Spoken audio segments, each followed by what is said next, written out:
Exodus. In the first video, we explored chapters 1 through 18, which tell the foundational story of how God rescued the enslaved Israelites by confronting and defeating Pharaoh, while offering a way of escape through the blood of the Passover lamb. God then delivered his people by bringing them through the waters of the sea and then into the wilderness, where, surprisingly, they grumbled and complained.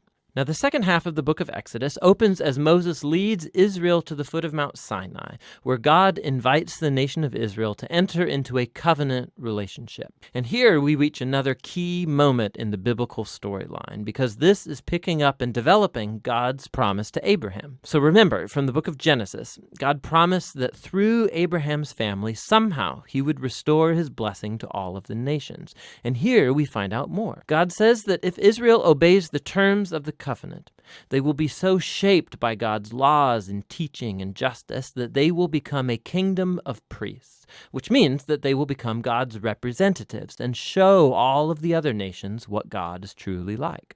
Now, the people of Israel eagerly accept the offer, and so God's presence appears right on the top of Mount Sinai in the form of cloud and lightning and thunder.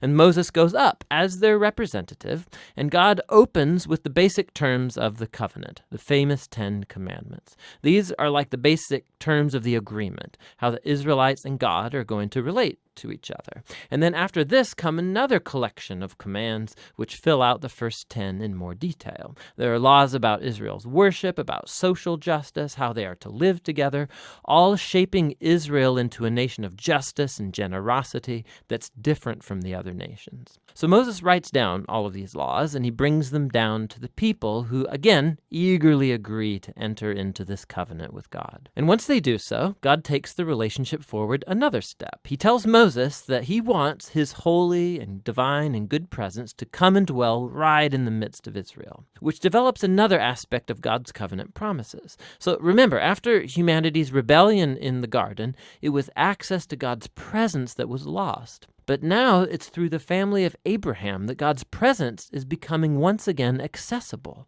through this covenant relationship, and first with Israel, and then somehow one day to all nations. So what follows are 7 chapters of detailed architectural blueprints about this sacred tent called the tabernacle. There's an outer courtyard with an altar, and then in the center there's a tent that has an outer room and then an inner room. And then inside the inner room, which is called the most holy space, is a golden box called the Ark of the Covenant. And there's angelic creatures over the top of it. It's the hot spot of God's presence. Now there's lots of detail in these chapters, and it's important to know that every piece has some kind of symbolic value. All of the flowers, the angels, the gold, and the jewels, it all echoes back to the Garden of Eden, the place where God and humans lived together in intimacy. And so the tabernacle is like a portable Eden, so to speak. It's the place where God and Israel can live together in peace. At least in theory, because right here, something goes really, really wrong. Israel breaks the covenant. As Moses is up on the mountain receiving the blueprints for the tabernacle, down below at the camp, the Israelites, they're losing patience. And so they ask Moses' brother Aaron to make for them a golden calf idol so they can worship it as the God who saved them out of slavery in Egypt. Now God's presence, it's right there on top of the mountain. They can see it. But here they are below, breaking the first 2 commands of the covenant they just agreed to. No other gods and no idols. Now, what follows is really important. God knows what's happening down below. And so he first invites Moses into his own anger and pain. And he tells Moses what he wants to do, just to wipe Israel out. But Moses intercedes by appealing to God's character. He says, first of all, destroying Israel would be going back on your covenant promises to Abraham. And then Moses appeals to God's reputation among the nations. What would they think if they see you destroying your own people? And so God accepts Moses' intercession, and he relents. And while he does bring his judgment on those who instigated the idolatry, he forgives the nation as a whole and promises to renew his covenant. And it's right here, at this point in the story, that God, for the first time, describes his own character to Moses. He says, the Lord is merciful, he's gracious, he's slow to anger, abounding in covenant faithfulness. He forgives sin, but he will not leave the wicked unpunished. So we have this tension. God is full of mercy, but also he must deal with evil if he claims to be good. And above all, God is faithful to his promises, even though it means, he knows, he's committing himself to a people who are utterly faithless.